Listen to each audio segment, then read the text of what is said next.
Основното јавно обвинителство води истражна постапка против екс-директорката на Домот за деца без родители и родителска грижа Ристенка Атанасова, која се сумничи за сторен материјално-финансиски криминал. Таа се товари за злоупотреба на службената положба и овластувањето, а од тој ја вела дека веќе е извршено економско вештачење во Домот, со која Атанасова директоруваше 8 години. Откако замина од позицијата, таа на донаторската сметка остави едва 73.000 денари, а приватната сметка на Домот со години немала прилив на пари. Новата директорка Сонја Стамевска вели дека сега донаторската сметка има 3 пати повеќе пари, а на приватната сметка се слеале 200.000 денари. Освен екс-директорката, во постапката на обвинителството е офатено уште едно лице за помагање при извршување кривично дело.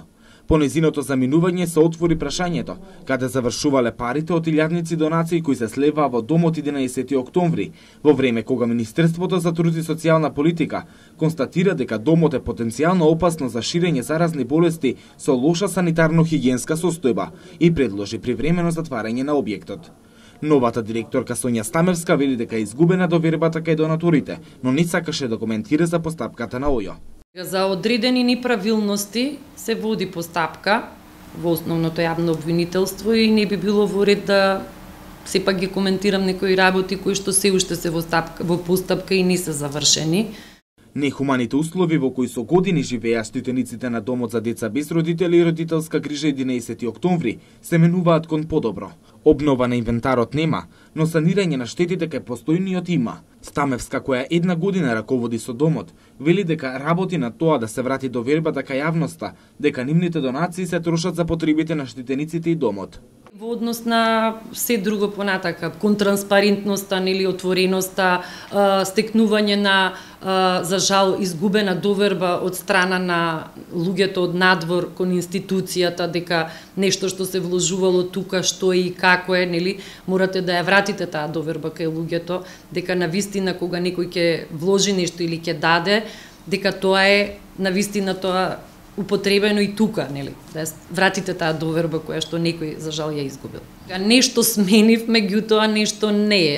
Може би некој ќе рече не е оправдување, нели, година дена, меѓутоа верувајте и е до некаде оправдување, затоа што периодот од година дена и не е толку голем за да вие направите некои преголеми чекори се, бидејќи секогаш за било што ќе превземете нормално е, нели, како и за било каде, не само во оваа институција, да се соочите со одредени препреки, нели, дали ќе бидат финансиски, дали ќе бидат од нели друга природа, нели, секогаш ќе се најде нешто што може да ве успори во тој дел.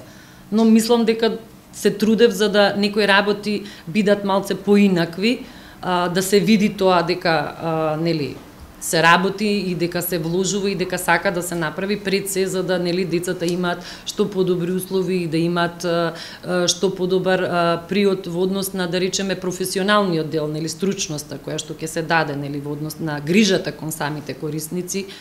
Минатата година, кога екипата на Макфакс влезе во Домот, таму шетаа лебарки, мебелот беше дотраен, зидовите беа со мувла, прозорците со искршени стакла. Ситуацијата се менува, вели директорката Стамевска.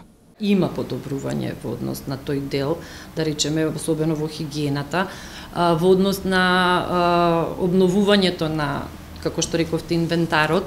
Значи имаше одредени зафати, со тоа што ви кажав, нели, повторно ќе повторам, дека не правевме некои огромни зафати токму поради процесот на деинституционализација. Екс-директорката на Домот Ристенка Атанасова остана недостапна за коментар. Додека таа беше прв човек на институцијата, објектот беше извор на болести поради лошата хигиенска состојба. Во однос на кадровските решенија, до пред една година чуварот работеше како воспитувач на деца, а Домот беше препун со стар и истрошен мебел. Атанасова како директорка до МТСП не доставувала извештај за материјално-финансиско работење на Домот, пошто Фросина Ременски, како технички министер за труд и социјална политика, ја разреши од позицијата.